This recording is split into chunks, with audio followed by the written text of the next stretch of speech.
So my name is Rebecca Hart, and I want to thank you both for inviting me. I'm excited to have written a draft and be able to talk about this first draft with all of you. My paper examines the cycle of sexual violence faced by Native American women, not only from the legal perspective, but from the reproductive rights perspective. And I argue that denying women access to basic reproductive health care in the aftermath of sexual assault functions to perpetuate sexual violence on the part of the US government, both jeopardizing and undervaluing women's health. And I just want to say three sort of overarching things before I start. One is about terminology. I'm going to use the words Native American. Most Native people that I have worked with like to use their tribal affiliation, as there are 560 federally recognized tribes. That doesn't work for me in 20 minutes. So I'll use Native American as linguistic shorthand. Also, I'll use the term non-Indian, which is a legal term of art, and it basically means any person who's not an enrolled member of a federally recognized tribe. And also Indian country, which basically means reservation lands. The second thing is that sexual assault and domestic violence is a pretty it's an issue that is getting a lot of resonance in Indian country right now.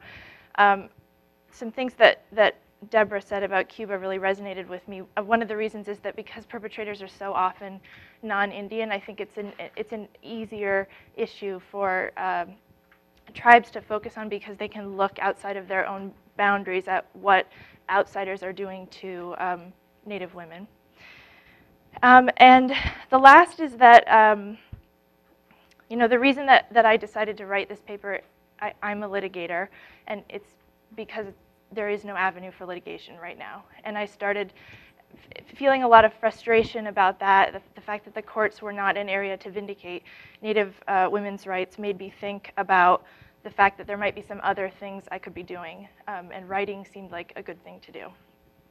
So there has been a lot of writing about the lack of prosecution for victims of sexual assault in Indian country, and I'm going to try to focus more on the reproductive rights framework, but I do need to talk about that prosecution issue a little bit.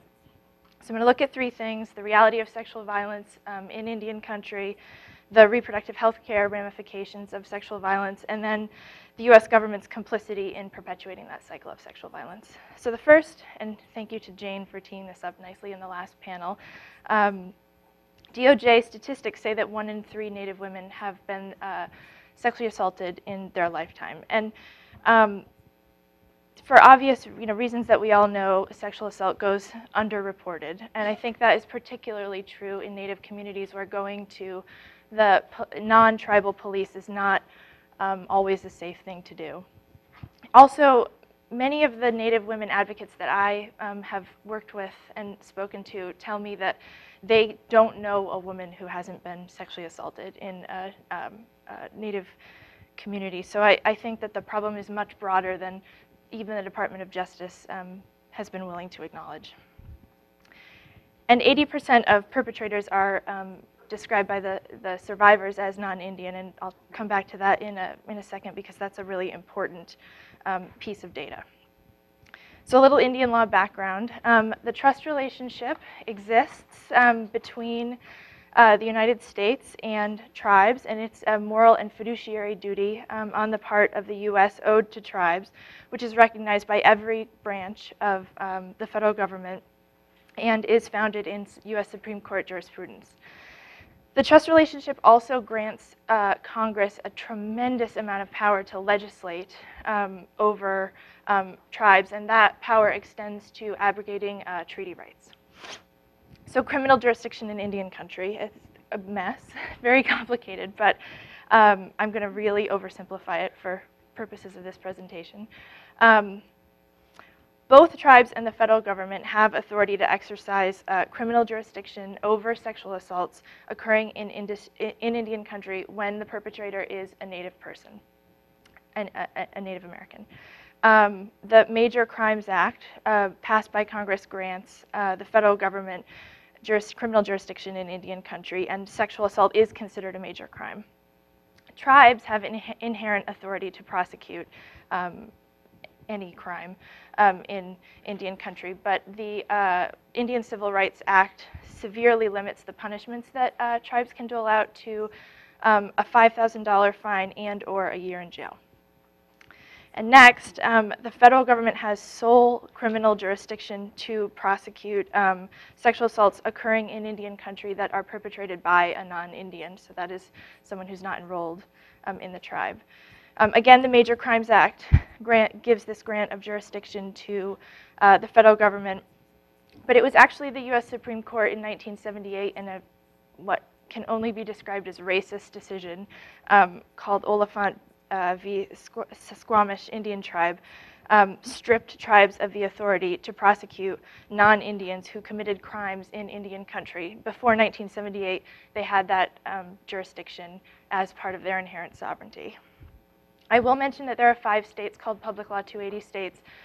They are Alaska, California, Minnesota, Nebraska, Oregon, and Wisconsin, which the Congress ceded criminal jurisdiction to so that those states can prosecute non-Indians committing major crimes in Indian country.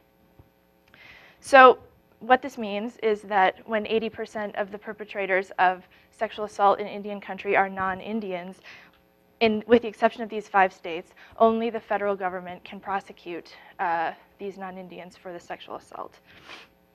And I just want to make a note back to some of the conversations that we were having in the last panel, which is that tribal remedies like peacekeeper courts, which are, I think there's a lot of really interesting conversation happening about the effectiveness of peacekeeper courts, are really great in a culturally appropriate way, I think, to address sexual violence in Indian country, but they only work when it's an Indian on Indian crime. It doesn't work when it's a non-Indian. And so if 80% of those crimes are being committed by non-Indians, the tribe has no jurisdiction to force a non-Indian into a culturally appropriate remedy for sexual violence against a Native woman.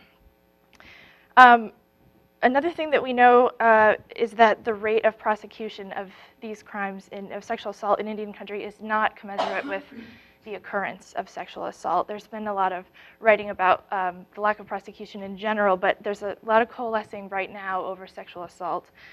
And there's a lot of reasons for this. I usually like to say that U.S. attorneys go into U.S. attorneydom because they want to prosecute terrorists and they want to prosecute white-collar criminals, and they don't want to get involved in messy domestic violence cases and sexual assault cases occurring in Indian country. That's not to say that there aren't some prosecutors out there who are doing that work. I know of some of them, but overall, it's not why people become U.S. attorneys. And I think that creates the lack of membership in the tribal community, the lack of resources, personnel resources, investigatory resources, financial resources, the lack of accountability, and the lack of media attention to crimes occurring in Indian country make it so that the prosecution rates are incredibly depressed. So that leads me to what happens after a woman is sexually assaulted in Indian country. Just to give you a little background on healthcare in Indian country, the U.S. government, as part of its long-recognized trust, treaty-based, and statutory obligations to Native people, has a duty to provide adequate, comprehensive health care as codified in the Indian Healthcare Improvement Act. So Indian Health Services is the body that administers the Indian Healthcare Improvement Act, and it serves over nearly 2 million Native people. 51% of that service population is female. The U.S. Commission on Civil Rights recently found that Indian Health Services is grossly underfunded. They operate at 59% of the funds necessary to maintain the health status of Native people, and Native people are routinely cited as being 20 to 25 years behind the general population in terms of health outcomes.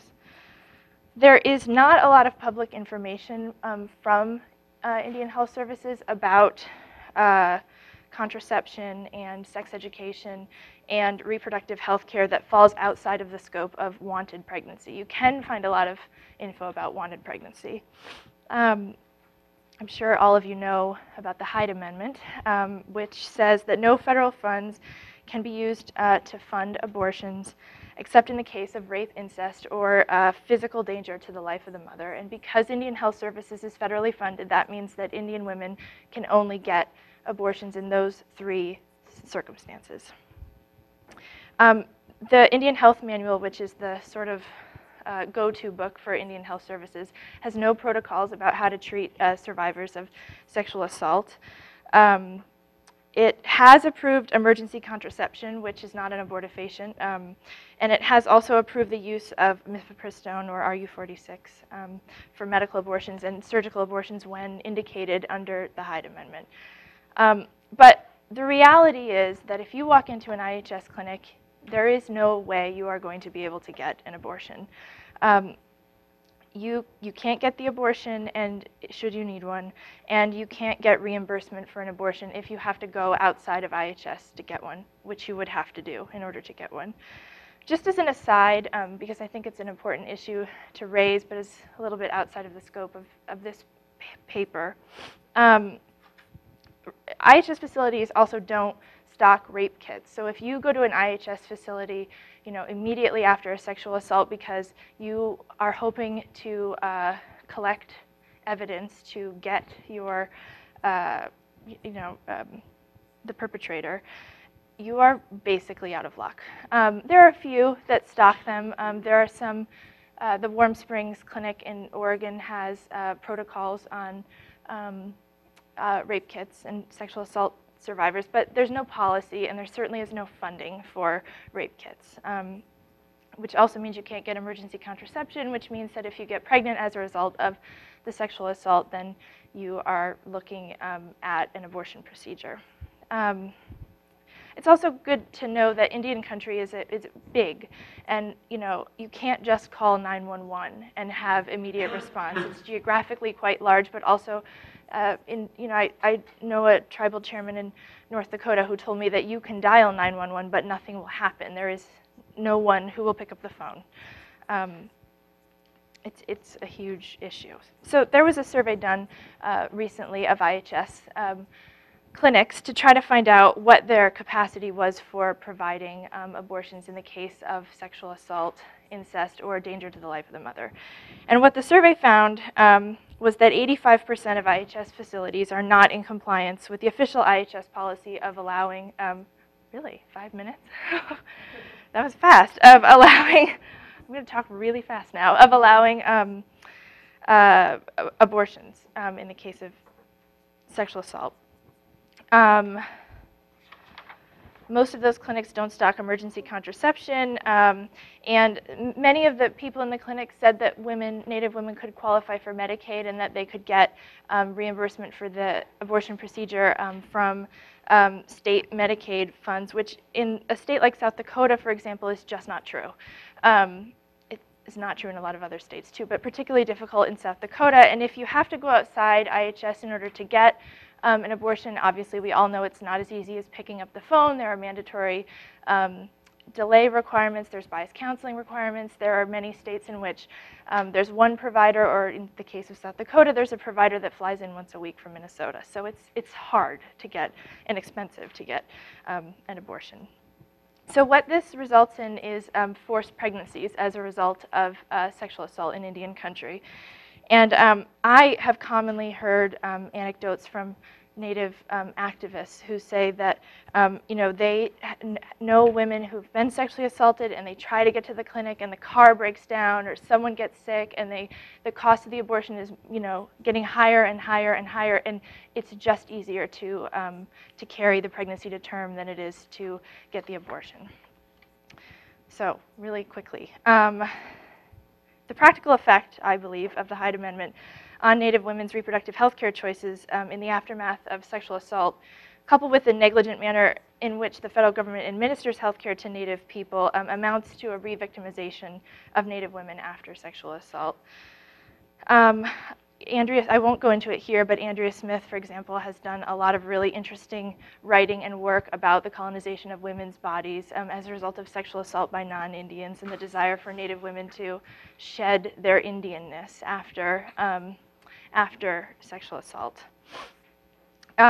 This kind of forced pregnancy results when the government takes no meaningful steps to end the epidemic of sexual assault in Indian country, and then puts obstacles in front of Native women seeking to exercise their constitutional rights, and giving them no choice but to carry the pregnancy to term.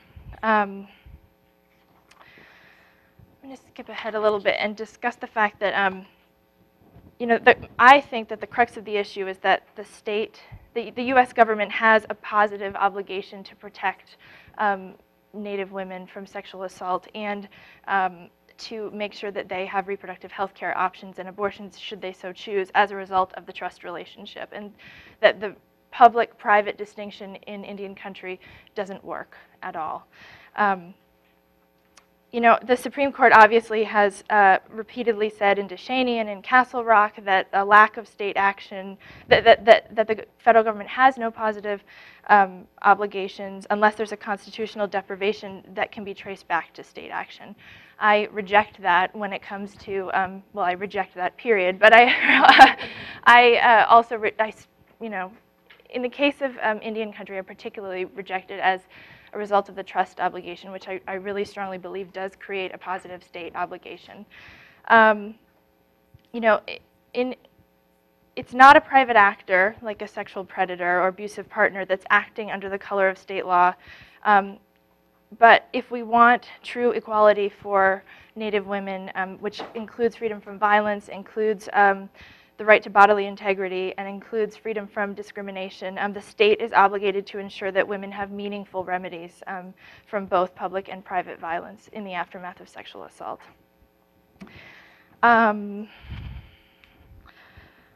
So forced pregnancy has been recognized in international law as a form of violence against women and as a form of sex discrimination. The Constitutional Court of Columbia recently said, at a minimum, the state has an obligation to mitigate the effects of sexual violence by providing abortions and other protective health services to save women from being forced to endure unwanted pregnancies.